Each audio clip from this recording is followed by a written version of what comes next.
វីដេអូនេះនឹងបង្ហាញបងប្អូនពីការបង្ហោះ drone K811 Max GPS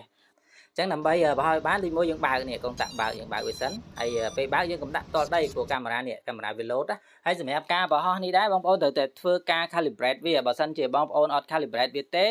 វាអត់ឈ្នះខ្យល់ទេទោះបីបិទតែវាជា motor ដែកហើយមាន GPS ពិតមែនតែបើយើងអត់បាន calibrate វាទេវាហោះអត់ស្រួលទេអាហ្នឹងប្រៀបដូចជាយើងមនុស្សយើងដើរបិទភ្នែកអញ្ចឹងបងប្អូនដើរអត់ស្រួលទេតែបើយើង calibrate វាដូចយើងបើកភ្នែកឲ្យវាអញ្ចឹងវាស្គាល់ទិសដៅដែលវាត្រូវទៅ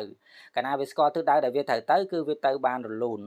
អញ្ចឹងដើម្បី calibrate យើងចុចប៊ូតុងមួយនេះយើងចុចមួយទៅវាលាន់ទិសដៅអញ្ចឹងពេលយើងចុចមួយហើយយើងចាប់ដើម calibrate វាដើម្បី calibrate យើងបង្វិលអញ្ចឹងបងប្អូនទាំងគ្នា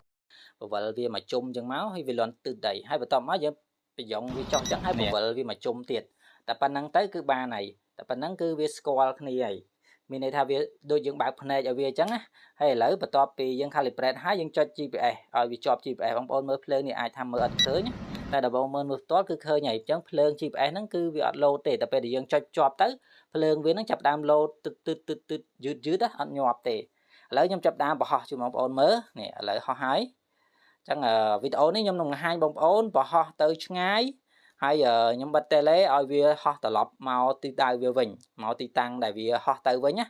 អាហ្នឹងបញ្ជាក់ប្រាប់ថាអាហ្នឹងជាប្រភេទ drone មាន GPS អញ្ចឹងយើងអត់ភ័យខ្លាចបាត់ drone ទេហើយខ្ញុំចង់បញ្ជាក់បងប្អូនបន្តិចសម្រាប់ការបង្ហោះហ្នឹង GPS យើងត្រូវការបង្ហោះឲ្យវាខ្ពស់ហើយវារៀងឆ្ងាយហើយខ្ពស់បានវាត្រឡប់មក